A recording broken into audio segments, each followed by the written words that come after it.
Assalamualaikum warahmatullahi wabarakatuh. Perkenalkan, nama saya Alif Yonda Fayustiano. Perkenalkan, nama saya Rachel Amara Radika.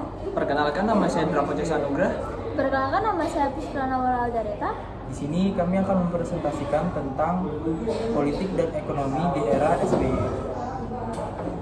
Nah, yang pertama itu adalah latar belakang politik dan ekonomi SBY itu masa pemerintahan SBY itu 2004 sampai 2014. Nah, ditandai dengan stabilitas politik dan pertumbuhan ekonomi yang signifikan. Nah, SBY itu menjadi presiden pertama yang pada tahun 2004 serta berhasil melakukan perdamaian gerakan Aceh Merdeka yang melalui perjanjian Helsinki 2005. Secara ekonomi pada masa SBY itu rata-ratanya naik 5% per tahun.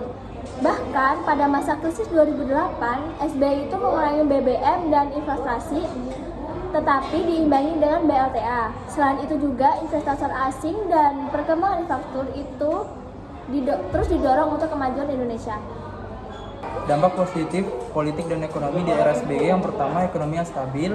Pertumbuhan ekonomi 5-6% per tahun mampu melewati krisis global tahun 2008. Yang kedua, demokrasi dan kebebasan pers yang meningkat. Yang ketiga, ada program sosial.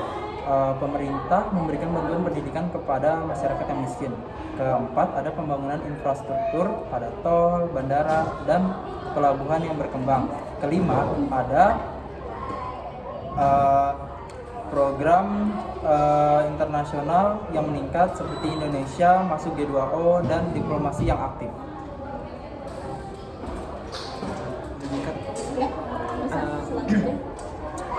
Selanjutnya ada penyelesaian dampak negatif di era SBY.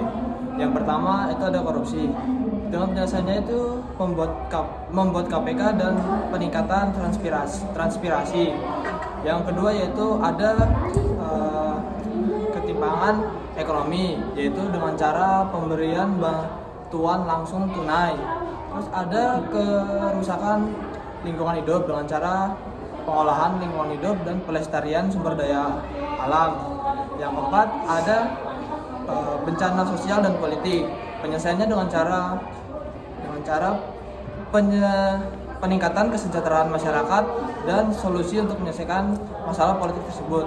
Yang kelima ada utang luar negeri. Penyelesaiannya itu dengan cara pengolahan keuangan negara dan peningkatan ekonomi negara. Selanjutnya ada hambatan dan tantangan pada era Susilo Bambang Yudhoyono. Yang pertama yaitu pada bidang politik, yang mana saat itu korupsi semakin meningkat dan otonomi daerah yang menyulitkan pemerintah pusat. Selanjutnya ada pada bidang pemerintahan, yang mana birokrasi berjalan lambat sementara reformasi terus bergerak. Dan juga eksekutif legislatif yang hubungannya sangat tegang. Selanjutnya ada pada bidang sosial, yang mana terjadi ancaman terorisme di Bali pada tahun 2005. Selanjutnya ada konflik komunal di Poso dan Ambon. Kemudian kita lanjut ke bidang ekonomi, yang mana saat itu ada krisis keuangan pada 2008 yang berdampak pada pertumbuhan ekonomi, yang mana subsidi BBM itu naik sehingga memicu protes. Selanjutnya ada pada bidang hukum, yang mana penegakan hukum saat itu masih sangat lemah sehingga adanya yang disebut dengan hukum tebang pilih. Sekian dari presentasi kami. Wassalamualaikum warahmatullahi wabarakatuh.